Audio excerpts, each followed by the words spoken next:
नमस्कार साथियों, मेरे YouTube चैनल पर आप सभी का हार्दिक स्वागत है। साथियों, आज की वीडियो में हम करेंगे कक्षा 8 की कार्यपुस्तिका।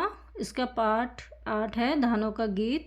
इसमें टोटल 3 कार्यपत्रक दिए गए हैं इस पाठ में। तो चलिए शुरू करते हैं आज की वीडियो कार्यपत्रक 1 से। इसमें पहला पाठ है इसमें पहला प्रश्न कि धानों का गीत कविता किसने लिखी है। तो इसके लेखक हैं, इसके जो रचयिता हैं केदारनाथ सिंह जी। धानों का गीत के रचयिता के अन्य काव्य संग्रह के नाम लिखिए। तो इनके काव्य संग्रह हैं अभी बिल्कुल अभी, यहाँ से देखो, बाघ, अकाल में सारस और जमीन पक रही है। फिर है धान से हम क्या क्या प्राप्त करते हैं।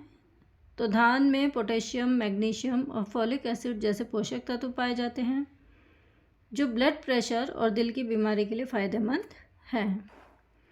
फिर है धान की खेती की पूरी प्रक्रिया लिखिए। तो धान की बुआई से ठीक पहले ही एक बार पानी भरकर जुताई कर लेना चाहिए। अगर धान की सीधी बुवाई की जाती है तो अनुमानतः 1 हेक्टेयर में 40 से 50 किलो बीज लगेगा। साथियों, अगर आप इसमें कुछ और लिखना चाहें तो आप कुछ और भी लिख सकते हैं। अगला प्रश्न है, आपके आसपास कौन कौन सी फसलें उगाई जाती हैं, उनके नाम और वे फसलें किस मौसम में होती हैं लिखिए। तो इसका उत्तर लिखा है कि वर्षा आरंभ होते ही धान की बुवाई तथा अक्टूबर में कटाई की जाती है।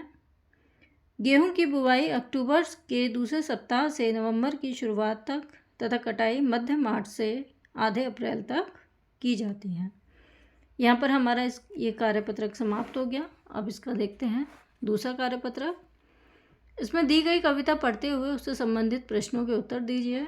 इसमें कविता दी गई है, इसी मौसम में खेतों में लहलाती हैं गेहूं की बालियां, घर आते हैं दाने गेहूं के सोना बनकर, इसी मौसम में पेड़ों पर लग जाते हैं फल आम के, मंजरी से लेकर फल तक, खट्टे मीठे फल तक, जीवन का उपदेश देता रहता वृक्ष आम का, इस मौसम में मीठा लगता फल आम का, इसी मौसम में। फिर इसके कुछ प्रश्न दिए गए हैं कि कविता में किस मौसम की बात की जा रही है। तो इसमें ग्रीष्म ऋतु की बात की जा रही है क्योंकि तभी गेहूं आते हैं और तभी आम आते हैं। फिर है गेहूं, जौ, चना, मटर किस प्रकार की फसलें हैं। तो गेहूं, जौ, चना, मटर रबी की फसलें हैं। 5 तरह की दालों के नाम लिखिए। इसमें है मूंग, अरहर, उड़द, चना, मसूर। फिर है आप अपने घर के किसी सदस्य से पूछकर कोई एक लोकगीत लिखिए। साथियों, आप इसमें कोई भी लोकगीत लिख सकते हैं, मैंने ये लिखा है। सावन में सूखे रह गए गिरधर बिन भाग हमारे, श्याम घटा घन गहर सी आवे, देख लहर पे लहर सी आवे, हमें कृष्ण बिन कहर सी आवे, आगे फेर सलोनो आती, हमें श्याम बिन व्रथा लगाती, गंगा दास लेस ना पाती। इसके बाद है इसका कार्यपत्रक 3।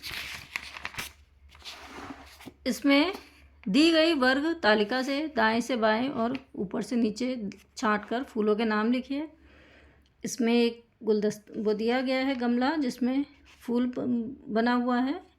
इसमें और फूलों के नाम लिखने हैं जो इसमें से छांट के लिखे गए हैं, जैसे कि गुलाब, कमल, गुलमोहर, गुलदावदी, अपराजिता और सप्तपर्णा। आप देख सकते हैं कि इसमें से ही ये बनाए गए हैं, जैसे गुलाब, अपराजिता, कमल, पारिजात इसमें दिया हुआ था, गुलदावदी, सप्तपर्णा और गुलमोहर। तो साथियों, यहाँ पर वीडियो समाप्त हो गई है। वीडियो को अंत तक देखने के लिए धन्यवाद। साथियों, अगर आपको मेरी वीडियो अच्छी लगे तो प्लीज़ मेरे चैनल को लाइक, शेयर और सब्सक्राइब करना ना भूलें, जिससे आपको आगे आने वाली वीडियोज़ के नोटिफिकेशन मिलते रहें। तो मिलते हैं अगली वीडियो में एक नए पाठ के कार्यपत्रक के साथ। तब तक के लिए सभी को नमस्कार।